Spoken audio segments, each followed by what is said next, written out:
Hello everyone and welcome back to this brand new video. So today we're tackling on FNM Historic Brawl. Now, why did I choose Arcades? When I first started the game, like way back, I was still a beginner, and then I decided to join League. And then when I joined League, I was super furious because I lost the game. But then what happened is I went up and I bought a booster and I got a mythic, which was Chromium, and that's a whole other story for another time. But I also got Arcades foil, and I still have the card till this day in my binder. So this commander means a lot to me just because of that, and I still want to build him in paper, but sadly I don't have the money just yet. I keep spending my money on modern decks. So this is what I came up with, and trust me, this deck is a card advantage machine. So most of the deck is defenders or creatures with high toughness because they synergize well with Arcades. Now, how do you attack with their defenders besides having Arcades on the field? We can use something called a Planeswalker, which is where's Huatli? Yep, we can use Huatli to use that, alright, because not all of our creatures are defenders, some of them can still attack, and we still have High Alert. So High Alert, Huatli, and Arcades is our way to kind of attack with our creatures that have high toughness but don't always get to attack. So what is our removal package? So our removal package is mainly enchantments in the form of Frogify and Carnifex Transformation. These are especially good if you hit them on your opponent's commander because they will stop your opponent. This is a good way for us to kind of stall into the late game because this is going to keep on gaining us life as we go on. This gives us a 0-4 defender we can use for later. So this is mainly the deck. Tower defense is just something that your opponent is never going to expect. You attack with like 10 power and then out of nowhere, boom, your creatures just get +5/+5 each, and that's gonna be very nice for your opponent to deal with. Slaughter the Strong is just a one-way board wipe because this is just gonna kill your opponent's creatures because most of your creatures have 0 power, so we can choose all of our board.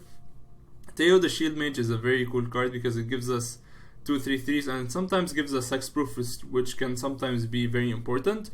And one of my favorite cards in this deck is Huatli Radiant Champion because this is gonna get like snowball out of nowhere. So another effect that we have like Huatli is Guardian Project and Beast Whisperer. So that's gonna be pretty much it for the deck itself. If you want me to cover anything else, do tell me on Instagram. And with that, let's get into our games. So Break the Walls Down is ready to meet its first opponent, and if you don't know why the deck is called Break the Walls Down, there's a certain thing called wrestling that I would like you to watch, and there's this very cool, very funny wrestler called Chris Jericho. If you like have some spare time, check him out, check his money montages. He's a very talented and amazing wrestler, and I love him because of that. So our opening hand is decent. We have Teo on turn 3, Wall of Runes on turn 2 because we're gonna probably play the Temper right now. So we're in a good position. Our hand is not the best, but our hand is decent. So our hand is gonna be, let's say, forcibly mulliganed by our opponent discard spells, but that's gonna be fine. I believe that we can easily recover.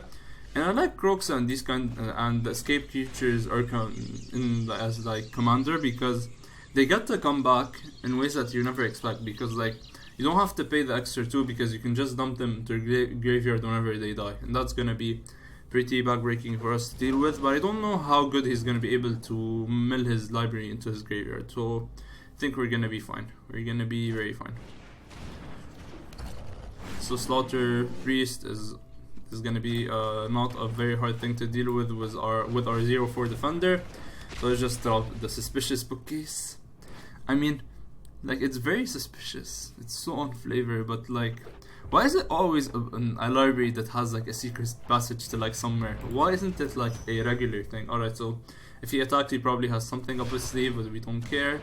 He drops Croxa, and what can I like willingly leave? I think Glacial Fortress is not going to be the best because, like, hear me out, I'm just going to play Fabled Passage and search for a blue source, and that's going to be fine.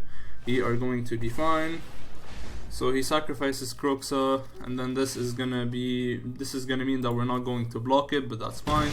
I'm going to drop Teo instead of Wall of Runes because like I'd much rather play on curve, or what we could do is play Wall of Runes, Sunward Sentry, and then set up for a huge turn next turn. And I think I'm gonna go with the Sentry Wall of Runes route just because I think it sets up better for next turn, especially because we get to play Arcades, slam in for 3, 6, a bunch of damage. Like, let's just leave it at a bunch of damage. I don't think I need ramp at this stage in the game. So we're gonna get the slam for 4, 4, and 3. That's 11 damage out of nowhere, and I don't think our opponent is gonna expect 11 damage out of the defender deck.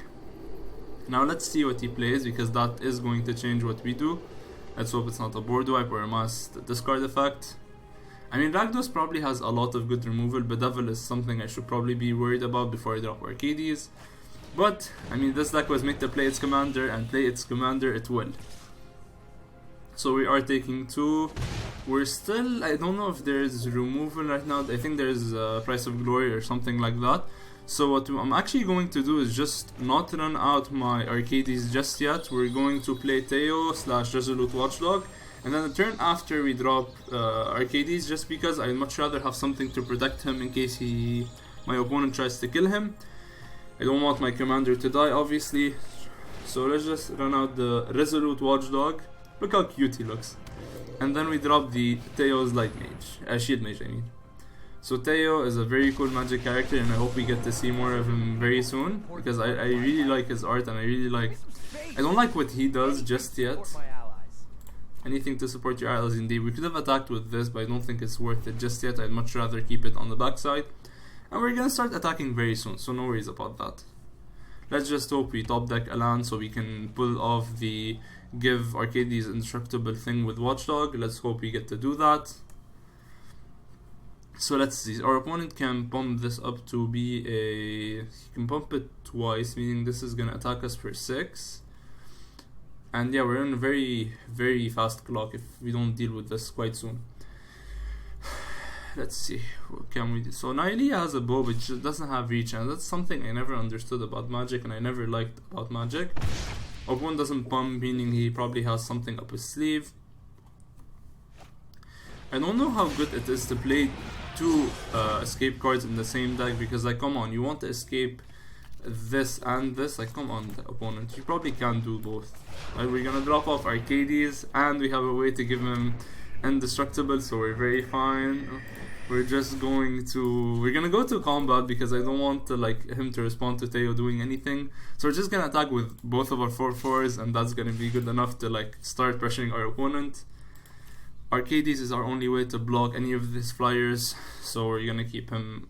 I don't think we're gonna attack with him, even though he has vigilance, because like I don't want him to die to a combat trick.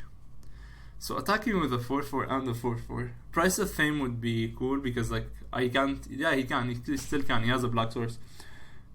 I think it's Price of Fame. It's the Ravnica card that says this card costs 2 less if it targets a legendary, and then it says Surveil 2, I think. So opponent takes 4. Let's keep on growing our field. There's a flaw in my defenses. There is no flaw in our defense, and then we're gonna draw. That's gonna be such a crazy card advantage machine. I'm very excited to see what this deck does. So we're gonna take 1, but that's gonna be fine. We're gonna be okay, I promise. And then we're probably gonna Field of Ruin, kill his command tower. I hope we draw some defenders, because this deck snowballs out of nowhere. Like, literally, it snowballs out of nowhere. Opponent is thinking if he wants to attack or not. He exiles my commander, meaning the Watchdog cannot do anything, sadly, and we're gonna be taking a huge chunk of damage. We're gonna put him obviously in the command zone, but I mean, I don't know in how good of a position we are. I mean, if my opponent attacks with everything, he's gonna be taking 4. We're gonna be taking 6, but then on the swing back, he's gonna be taking 3 and 3, that's 6. 9, 10, 11, 15, he survives. He actually survives. Unless like we top like a pump spell, but he survives. And I think we're gonna be dying very soon. Oh, he doesn't survive because Spawn is gonna kill him on the swing back. I did not suspect that, but yeah, Spawn kills him on the swing back. Because like Spawn is gonna deal 1 damage to him. We're gonna be obviously taking that damage, we have no other choice. And that means if I don't have a blocker or a way to deal with any of these next turn, we're just dead. So let's hope we top deck a removal. We don't top deck a removal. So we're gonna drop off our Arcades and try to like go for the win, because like I don't think we have that many options, honestly. So Arcades is back. It's just swing, swing, swing, swing, swing, and yeah, I think I'm just gonna keep 1 creature back. I think I'm gonna keep 2 creatures back.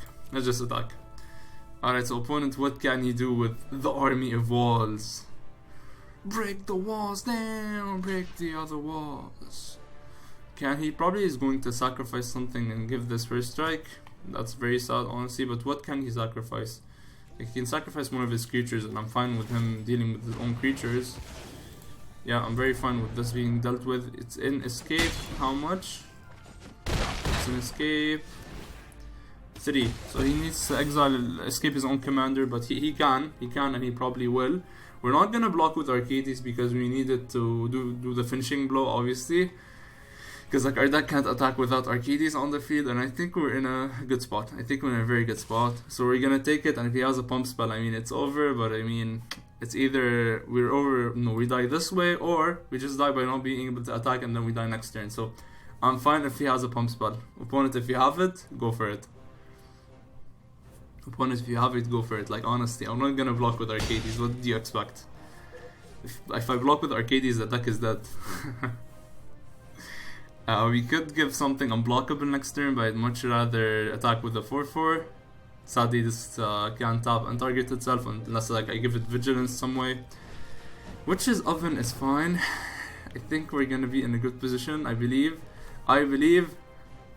Opponent, stop. Opponent, stop. This is fine. You did okay. Just let us do our thing.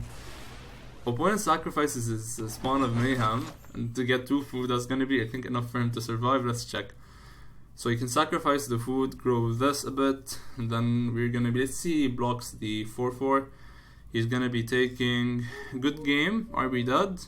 Or is he dead? Oh, he's dead. So with that, let's go into the next game. Arcades is gonna be shining.